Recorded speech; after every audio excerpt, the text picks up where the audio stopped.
Good morning, welcome to दृष्टिकोण IAS. तो हर रोज की तरह आज भी हम लोग जितने भी इंपॉर्टेंट करंट अफेयर्स के सोर्स हैं जैसे कि the Hindu, AIB, PIB, All India Radio, Indian Express, इन सब से आपके एग्जाम पॉइंट ऑफ व्यू से जो भी इंपॉर्टेंट करंट अफेयर है उस पर आज चर्चा करेंगे और उस पर जो भी प्रश्न पूछे जा सकते हैं उन सब पे भी प्रैक्टिस करेंगे। तो आइए सेशन को शुरू करते हैं हम लोग। जो आज का पहला प्रश्न है वो है, प्रधानमंत्री श्रम योगी मानधन योजना किससे संबंधित है?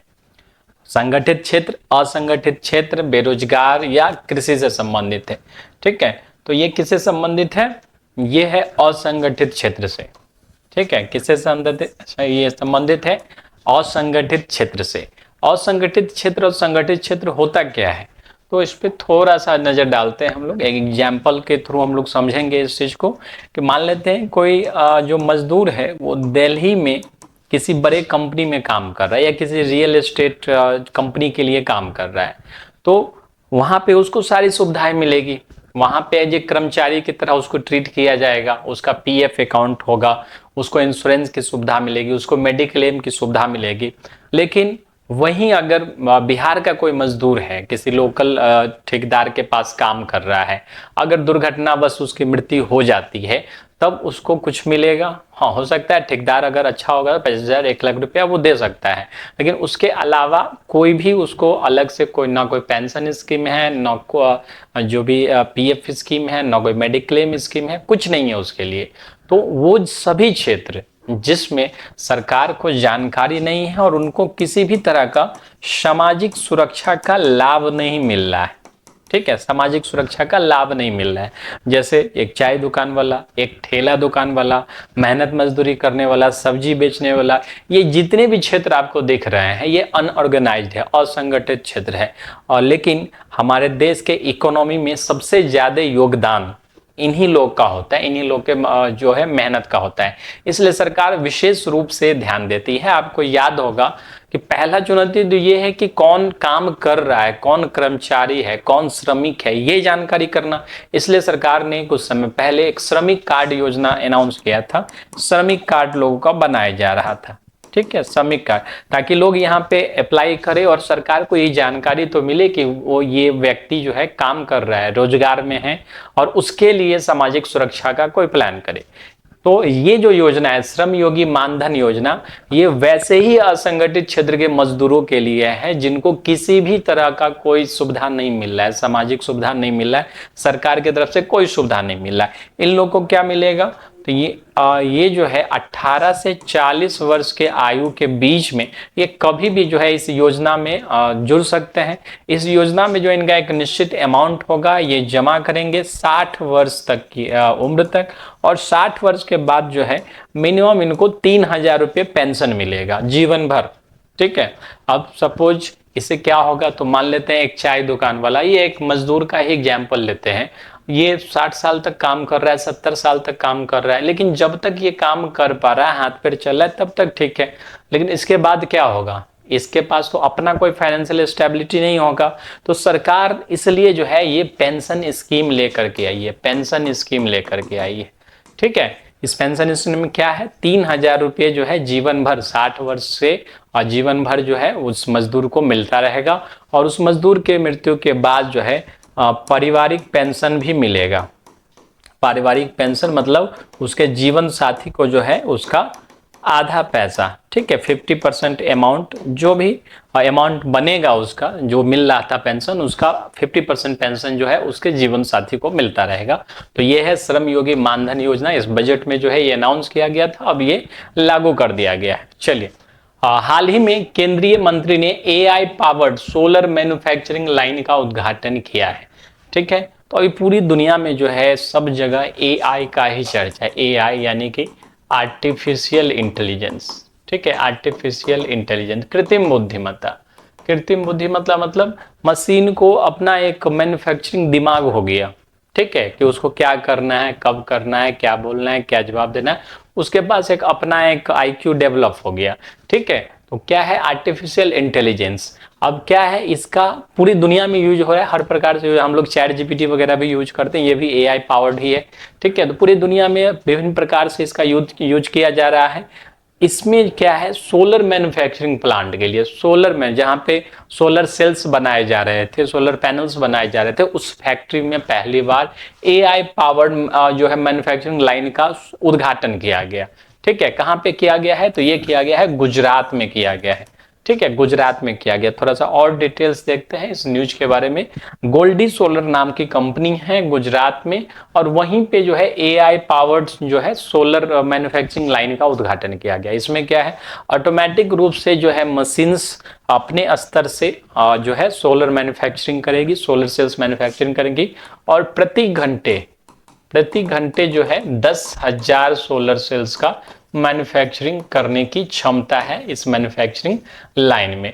तो प्रधानमंत्री जी का एक दूरदृष्टिकोण है कि हम लोग को जो है ईंधन के जो भी ऊर्जा क्षेत्र है उसमें जो है आत्मनिर्भर बनना है, और ज्यादा से ज्यादा जो रिन्यूएबल एनर्जी है उस पर डिपेंडेंट होना है, नवीकरणीय ऊर्जा पे डिपेंडेंट होना है। ये जो है प्रहलाद जोशी जी हैं, जो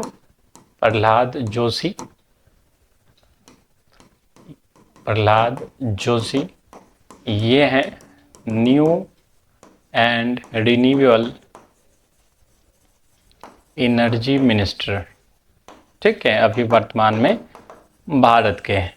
ठीक है, चलिए गुजरात की बात कर लेते हैं थोड़ा। गुजरात के गवर्नर आचार्य देवव्रत है, और भूपेंद्र पटेल जो है अभी चीफ मिनिस्टर है। ठीक है, चलिए नेक्स्ट देखते हैं।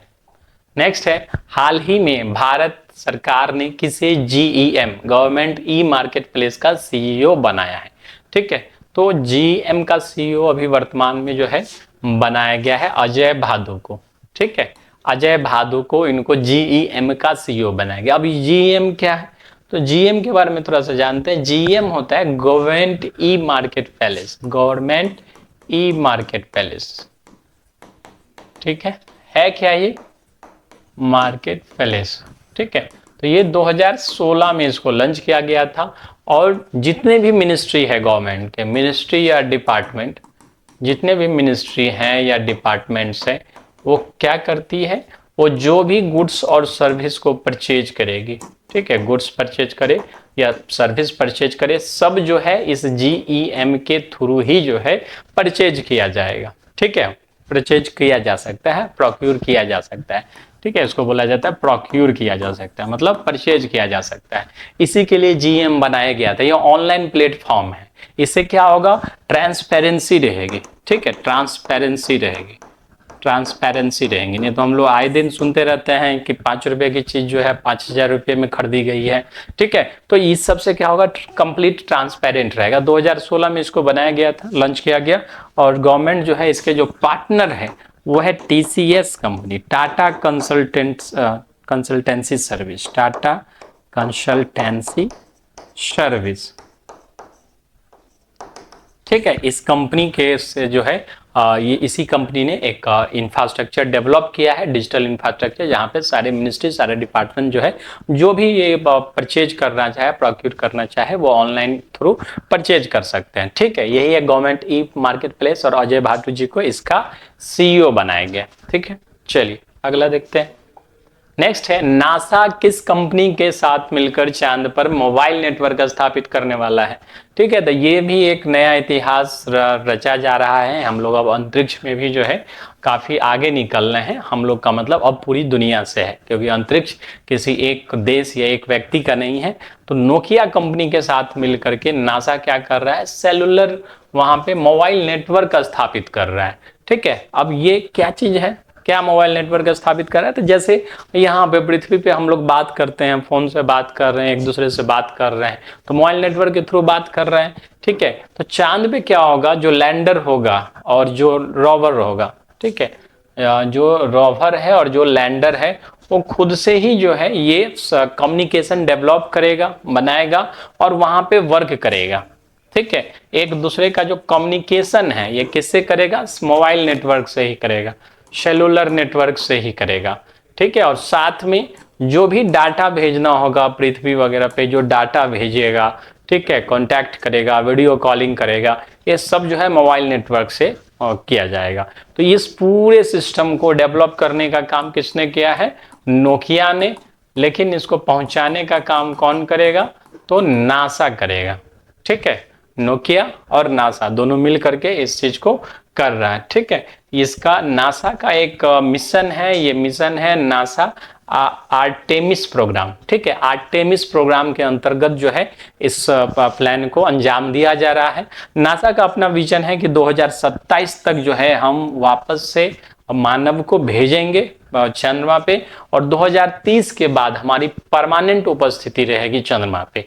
ठीक है, 30 के बाद जो है वहां पे कुछ ना कुछ व्यक्ति रहेंगे, वहां पे रिसर्च स्टेशन वगैरह बनाया जाएगा। ठीक है, तो ये नासा का अपना प्लानिंग है। ठीक है, थोड़ा सा और इसमें डेप्थ में चलते हैं। तो ये इस सिस्टम का नाम है लूनर सरफेस कम्युनिकेशन सिस्टम। ठीक है, लूनर सरफेस कम्युनिकेशन सिस्टम, क्योंकि जानते हैं कि चंद्रमा की सतह जो है समतल है नहीं। ठीक है, और वहां पे विभिन्न तरह की परिस्थितियां आती है, तो क्लाइमेट वगैरह इस सबको चेक करने के बाद ही जो है इसको बनाया गया है लूनर सरफेस कम्युनिकेशन सिस्टम। इसको बनाया किसने है? तो नोकिया कंपनी ने। ठीक है, नोकिया कंपनी ने, और ये जो है मेन टेक्नोलॉजी होने वाला है वहां पे कम्युनिकेशन के लिए और वहां से डाटा वगैरह को सेंड करने के लिए। ठीक है, चलिए नेक्स्ट देखते हैं। हाल ही में चुनाव आयोग ने किस राज्य यूटी के चीफ सेक्रेटरी को उत्तम 18वीं लोकसभा चुनाव करवाने के लिए अवार्ड दिया है? ठीक है, तो कहाँ के चीफ सेक्रेटरी को? तो जम्मू कश्मीर के चीफ सेक्रेटरी को जो है अवार्ड मिला है अभी हाल ही में। ठीक है, जम्मू कश्मीर के चीफ सेक्रेटरी को चुनाव आयोग के द्वारा जो है अवार्ड दिया गया है। इनका नाम है अटल दुल्लो। ठीक है, क्या नाम है इनका? अटल दुल्लो। ठीक है, अटल दुल्लो को जो है अवार्ड दिया गया है, किसके लिए? तो एग्जेम्पलरी लीडर का अवार्ड दिया गया है, क्योंकि उन्होंने जो बहुत व्यवस्थित तरीके से जम्मू कश्मीर के अंदर 18वीं लोकसभा जो इलेक्शन हुआ था 2024 में, उसका चुनाव करवाया था। ठीक है, और लगभग जो प्रेजेंस था 1989 के बाद जो है पहली बार वोटिंग परसेंटेज 58.8% के आसपास गई थी, जो हाईएस्ट था। इस कारण से उनको एग्जेम्पलरी अवार्ड लीडर का अवार्ड दिया गया है ECI के द्वारा। ठीक है, चुनाव आयोग के द्वारा। अगला है, लैंसेट की रिपोर्ट के अनुसार किस वर्ष तक हर 3 भारतीय में से एक मोटापे का शिकार होगा? ठीक है, तो लैंसेट जो है यूके बेस्ड पत्रिका है, हेल्थ मैगजीन है, हेल्थ से रिलेटेड जो है रिपोर्ट्स जारी करता रहता है, और उसने बताया कि 2050 तक, ठीक है, 3 में से एक जो है वो मोटापे का शिकार होगा। ठीक है, मोटापे का शिकार होगा। ठीक है, तो मोटापे का शिकार होने से मतलब क्या है इसका? मोटापा आखिर कहते किसे हैं? ठीक है, तो रिपोर्ट्स तो समझ लिए 2050 तक का इसने जो है दावा किया है उस हिसाब से। ठीक है, और कुछ दिन पहले ही हम लोगों ने देखा था प्रधानमंत्री मोदी जी भी जो है मोटापे को लेकर के अपना एक इनिशिएटिव लिए, 10 लोगों को जो है चैलेंज दिए कि अपने भोजन में तेल की मात्रा कम करे, अपने डाइट को मेंटेन करे। अभी मन की बात में ही उन्होंने कहा था मोटापा क्या होता है, तो मोटापा का पता लगता है बॉडी मास इंडेक्स से। ठीक है, बॉडी मास इंडेक्स निकालने के लिए क्या करना पड़ता है? तो आपको अपने हाइट से और अपने वेट को भाग देना पड़ता है। ठीक है, डिवाइड कर दिए, और अगर वो जो अगर उसका जो अमाउंट है, ठीक है, जो रिजल्ट है, अगर वो आ रहा है 18 से कम आ रहा है तो क्या है? वो अंडरवेट है। यदि 18 से 24 तक के आसपास आ रहा है तो नॉर्मल है।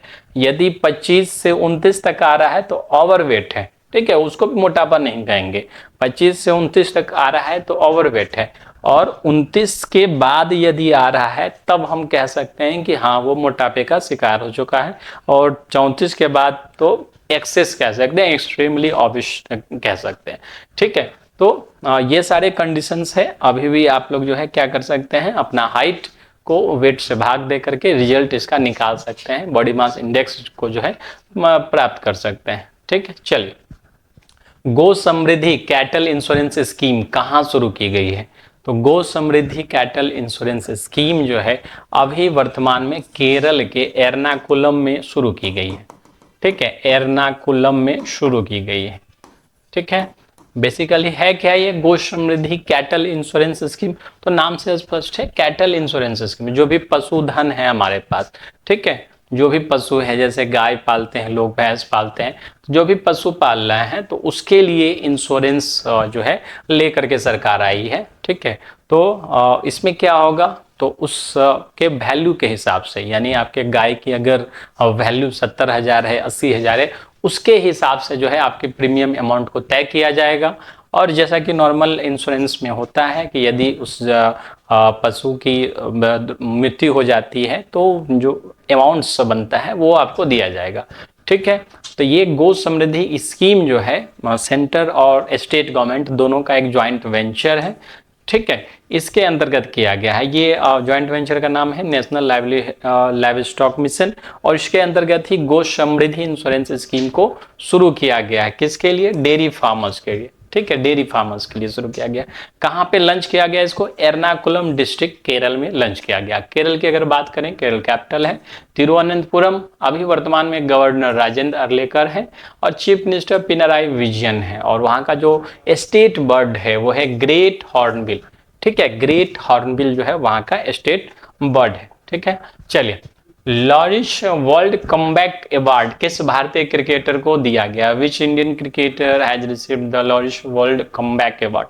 तो एक्चुअली में ये अवार्ड दिया गया है ऋषभ पंत को। ऋषभ पंत को, क्योंकि हम लोग जानते हैं कि 2020 में क्या हुआ था उनके साथ, एक बहुत भयानक एक्सीडेंट हुआ था, कार एक्सीडेंट हुआ था, और जो है मृत्यु शैया से ये वापस आए, और इन्होंने फिर से क्रिकेट में कमबैक किया और आज वो अच्छा परफॉर्म कर रहे हैं, तो इस कारण से इनको ये अवार्ड दिया गया है। ठीक है, किसको दिया गया है? ऋषभ पंत को। ठीक है, ऋषभ पंत को दिया गया। ठीक है, चलिए नेक्स्ट देखते हैं हम लोग। नेक्स्ट है, हाल ही में स्टीव स्मिथ ने एक दिवसीय क्रिकेट से संन्यास की घोषणा की है, किस देश से संबंधित है? ठीक है, तो एक दिवसीय से ये संन्यास लेने वाले ये ऑस्ट्रेलिया से संबंधित है।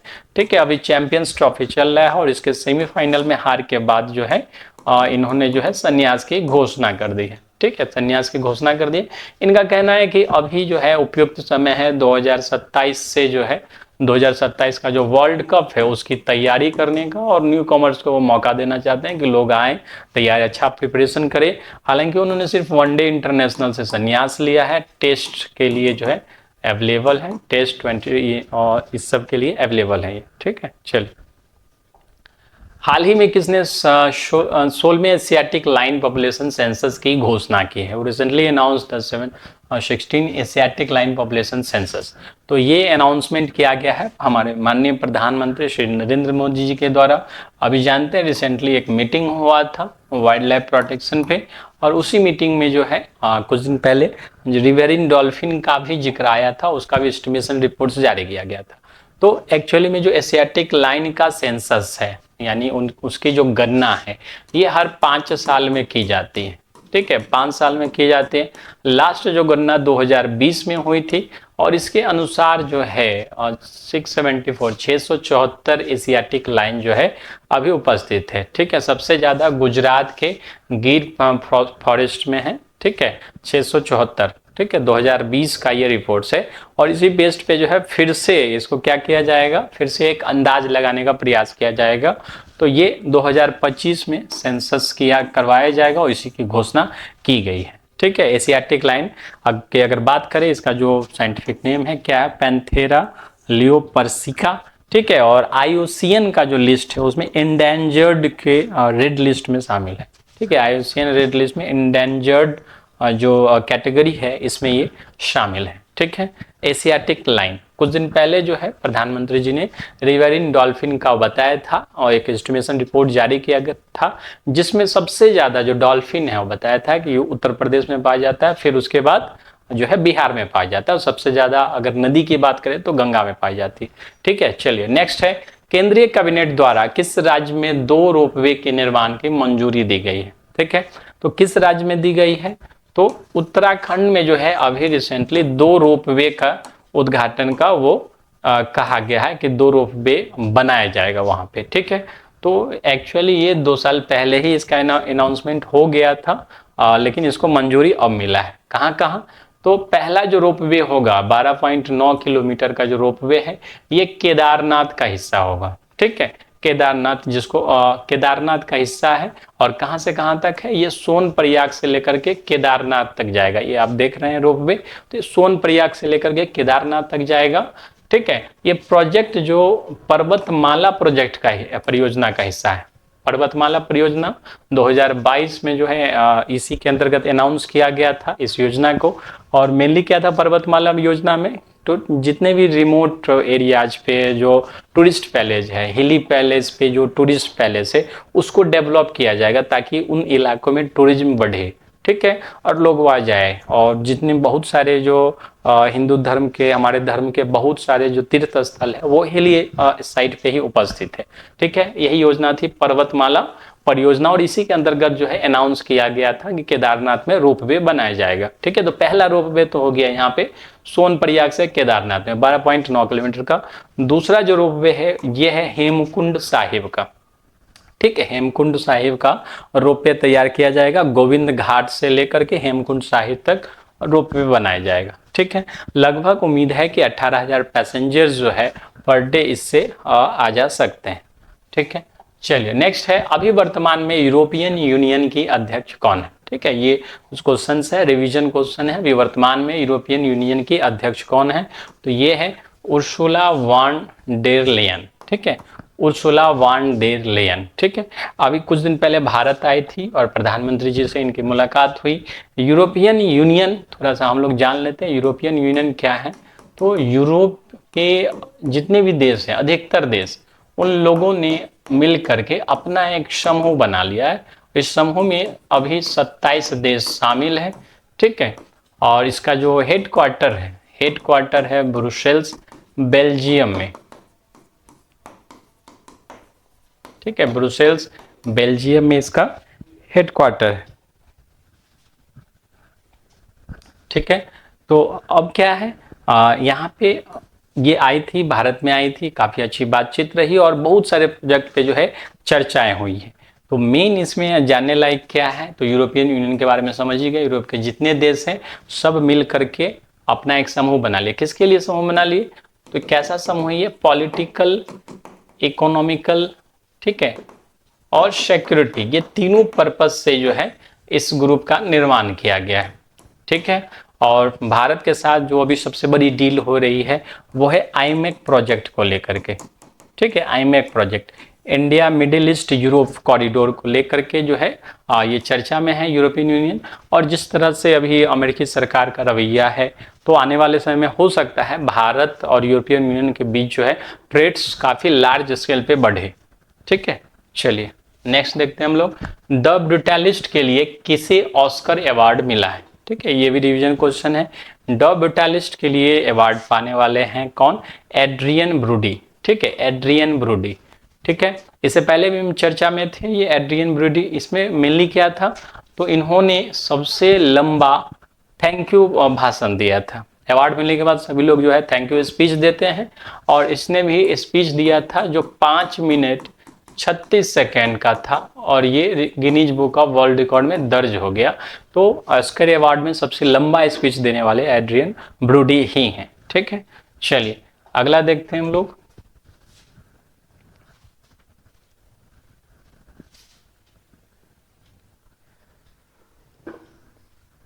नेक्स्ट है, मुख्यमंत्री एकल महिला स्वरोजगार योजना किस राज्य द्वारा शुरू की गई है। तो मुख्यमंत्री एकल महिला स्वरोजगार योजना जो है ये उत्तराखंड सरकार के द्वारा शुरू की गई है, ठीक है, उत्तराखंड सरकार के द्वारा शुरू की गई है। क्या था इस योजना में, तो इस योजना में जो भी महिलाएं स्टार्टअप्स करना चाहती हैं, अपना कुछ छोटा उद्यम लगाना चाहती हैं, उनके लिए 2 लाख तक फाइनेंशियल सपोर्ट की सुविधा है इसमें, ठीक है। 2 लाख तक का फाइनेंशियल सपोर्ट दिया जाएगा, और साथ में जो है 1,75,000 तक जो है इनको सब्सिडी दी जाएगी, या 75% तक सब्सिडी दी जाएगी, ठीक है। तो जो है महिलाएं आराम से अपना स्टार्टअप्स कर सकती हैं। तो जो बिजनेस पर्पज से जो है ये स्टार्टअप्स के लिए, इंडस्ट्री लगाने के लिए, जो छोटे छोटे लघु उद्योग होते हैं उन सब के लिए ये फाइनेंशियल असिस्टेंस दिया जा रहा है उत्तराखंड सरकार के द्वारा, ठीक है। कौन है अभी सीएम वहाँ के, पुष्कर सिंह धामी, पुष्कर सिंह धामी।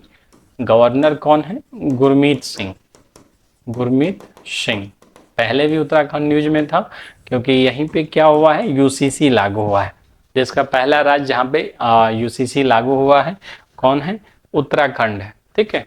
लेवाइस ने भारत में अपना ब्रांड एम्बेसडर किसे चुना है, लेवाइस ने अपना जो ब्रांड एम्बेसडर है वो चुना है दिलजीत दोसांझ को, ठीक है, दिलजीत दोसांझ को चुना है। ये सिंगर हैं, शो कराते हैं, काफ़ी महंगी टिकट्स होती है इनकी, और हाल ही में जो है अभी प्रधानमंत्री जी से ही मिले थे। इनकी काफ़ी लोकप्रियता है देश के भीतर भी, देश के बाहर भी। ठीक है, तो लेवाइस कंपनी ने इनका जो भी ब्रांड्स हैं इसके लिए दिलजीत दोसांझ को ब्रांड एम्बेसडर के रूप में साइन किया गया है। ठीक है, तो इस क्लास का जो पीडीएफ होगा आप इसके टेलीग्राम चैनल से डाउनलोड कर लेंगे या इसके एप्लीकेशन से डाउनलोड कर सकते हैं। एप्लीकेशन पे आपको और भी कई सारे क्लासेज के पीडीएफ्स मिल जाएंगे, कई सारे फ्री क्लासेज आपको मिल जाएंगे, इसलिए एप्लीकेशन निश्चित डाउनलोड करें। एप्लीकेशन डाउनलोड करने के लिए इसके डिस्क्रिप्शन में लिंक दिया गया है, आप वहां से एप्लीकेशन डाउनलोड कर सकते हैं। नेक्स्ट क्लास में हम लोग नेक्स्ट करंट अफेयर्स के साथ मिलेंगे, तब तक के लिए धन्यवाद।